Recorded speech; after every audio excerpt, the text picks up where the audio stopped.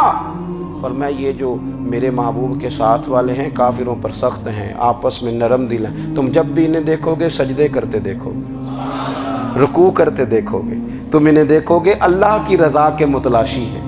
انہیں ساری مادہ پرستی سے نکال کر محبوب نے رب کی رضا کے رستے پہ ڈال دیا۔ میرے نبی کریم سید عالم صلی اللہ تعالیٰ علیہ وسلم کی نبوت کے دلائل کے طور پر یہ ساری چیزیں آئیں۔ بس میں بات سمیٹنے لگا ہوں۔ حضور کا جو اخلاق ہے نا، وہ بھی نبی کریم علیہ السلام کی نبوت کی بہت بڑی دلیل ہے۔ وَإِنَّكَ لَعَلَىٰ خُلُقٍ عَظِيمٍ۔ محبوب ہم نے آپ کو نا خلق عظیم کا مالک بنایا ہے۔ کچھ لوگ سمجھتے ہیں صرف آپ کا بولنے کا انداز ٹھیک ہو تو آپ با اخلاق ہیں۔ نہیں بھائی، بولنے کا انداز ٹھیک ہونا با اخلاق نہیں، سچ بولنا اخلاق کی علامت ہے۔ آپ کا حق بات کرنا اخلاق ہے، آپ کا صحیح گواہی دینا اخلاق ہے، آپ کا اللہ تعالیٰ کی طرف سے آزمائش آنے پر صبر کا مظاہرہ کرنا اونچا اخلاق ہے۔ رب نعمت دے تو آپ کا وجود ڈھلتا جائے شکر میں، یہ اخلاق ہے۔ رب کریم اگر آپ کو کسی وقت کسی آزمائش میں اپنی حکمت سے ڈالتا ہے تو عزت نفس کو برقرار رکھنا، خودداری کو برقرار رکھنا، یہ اخلاق۔ نبی پاک نے اعلیٰ ترین اخلاق کی بات بتائی، اعلیٰ ترین۔ حضور نے لوگوں سے بیعت لیتے وقت کہا تھا میرے ہاتھ پر بیعت کرو، چوری نہیں کرو۔ نبی پاک علیہ السلام نے مختلف امور پر بیعت لی۔ حضرت حکیم بن حزام کہتے ہیں حضور نے میرے ہاتھ پہ ہاتھ رکھ کے کہا میرے ہاتھ پہ ہاتھ رکھ کے بیعت کرو کہ کسی دنیا دار سے سوال نہیں کرو گے، خودداری سے زندگی گزارو گے، عزت نفس سے، جو رب نے تمہیں دیا ہے تم اس پر راضی رہو گے۔ لوگوں کی جیبوں کو ٹٹولنا، دوسروں کی دولتوں پہ راج کرنا، دوسروں کے مال پر نگاہیں ڈالنا اللہ کے حبیب نے پسند نہیں فرمایا۔ میں بیعت کرو کہ تم کبھی کسی سے سوال نہیں کرو گے، حد ہو گئی۔ نبھانے والوں نے پھر اس عہد کو نبھایا اور کمال کر دی۔ حضرت حکیم بن حزام گھوڑے پہ بیٹھے تھے، ہاتھ میں درہ تھا، وہ زمین پہ گر گیا، قریب غلام کھڑا تھا۔ حضرت حکیم بن حزام خود گھوڑے سے اترے، درہ اٹھایا، دوبارہ گھوڑے پہ بیٹھے۔ غلام عرض کرنے لگا حضور مجھے بتا دیتے، میں اٹھا کے دے دیتا۔ آنکھیں چمک اٹھیں، فرمانے لگے کیسے بتا دیتا؟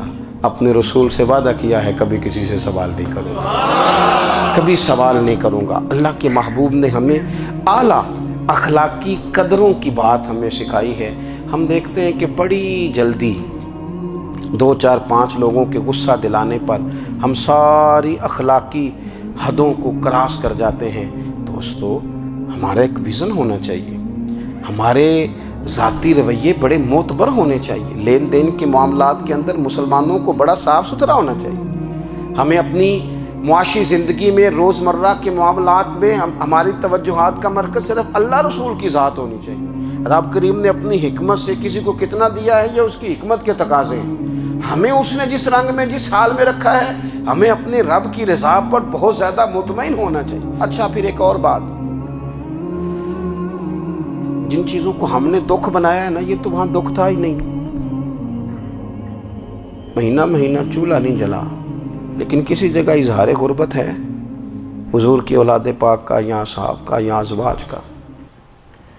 مہینہ مہینہ چولہا نہیں جلا، لیکن یہ اخلاق عالیہ کا حسن دیکھو، اپنے گھر مہینہ مہینہ چولہا نہیں جلا، جو مانگنے آیا اسے جھولی بھر کے عطا فرمایا، کوئی دروازے سے خالی نہیں گیا۔ عزیز بھائی، اگر زندگی میں اخلاقی قدریں ہم اپنا لیں اور ہم تھوڑا تھوڑا کر کے اپنے آپ کو تبدیل کریں، ساری زندگی توجہ رہی کہ فلاں کیا کر رہا ہے، فلاں کیا کر رہا ہے، تھوڑا سا گردن کو جھکا کے اپنے اوپر توجہ ڈالیں، اپنے آپ کو وقت دیں، حضور کے اخلاق عالیہ کی روشنی میں، تعلیمات حسنہ کی روشنی میں ہم اپنے کردار و عمل پر تھوڑی توجہ دیں۔ اس وقت بہت بڑی تعداد میں امت مسلمہ ہے، اور ایسا نہیں ہے کہ دولت نہیں ہے، دولت سے بھی سرشار ہیں۔ ہمارے ہاں بڑے بڑے انجینئر ہیں، بڑے بڑے ڈاکٹر ہیں، لیکچرار ہیں، ہمارے پاس بڑے بڑے ہاسپٹل ہیں، بڑا کچھ ہے، لیکن کردار و عمل کے بادشاہ، اپنی زندگی تقوی کی روشنی میں گزارنے والے، ان لوگوں کی تعداد کم ہے۔ اگر کوئی آج بھی سارے کام نیک کرے لیکن جائیداد میں سے بیٹی کا حق رکھ جائے تو پھر اس نے کیا میلاد منایا؟ اگر آج بھی جو 2-4 لوگ بیچارے اس کے زیر دست ہیں، ملازمین ہیں، ان کے ساتھ اس کا رویہ انتہائی سخت ہو تو اس نے کیا میلاد منایا؟ اگر آج بھی وہ برادری ازم کی بنیاد پر دوستیاں کرے اور چھوٹے بڑے کی وہ تقسیم رکھے، جسے حضور نے فرمایا کہ قبیلے تو تعارف کے لیے، ورنہ کسی عربی کو اجمی پر، گورے کو کالے پر کوئی فضیلت نہیں۔ اگر کوئی آج بھی اس برادری ازم کا قائل ہے پھر اس نے کیا میلاد منایا؟ اگر کوئی شخص آج بھی اپنے آپ کو مادہ پرستی میں پوری طرح دھکیل چکا ہے اور رضا الہی کا مسافر نہیں بنا تو اس نے کیا میلاد منایا؟ اپنی طبیعتوں میں روحانی تبدیلی اور وہ خاص افکار جو حضور اپنے غلاموں میں پیدا فرماتے، ان افکار کو پیدا کرنا، سوچوں کو بدلنا، سوچوں کو، نظریات کو بدلنا، اپنے روزمرہ کے معاملات کا جائزہ لینا کہ ہم کس طرح آگے بڑھ سکتے ہیں اور کس طرح ہم ایک بہترین امتی اور ایک بہترین مسلمان بن سکتے ہیں، اس پر توجہ دینا، یہ میلاد ہمیں سبق دیتا ہے۔ اللہ تعالیٰ مجھے اور آپ کو عمل کی توفیق عطا فرمائے۔ آخر دعوایا ان الحمدللہ۔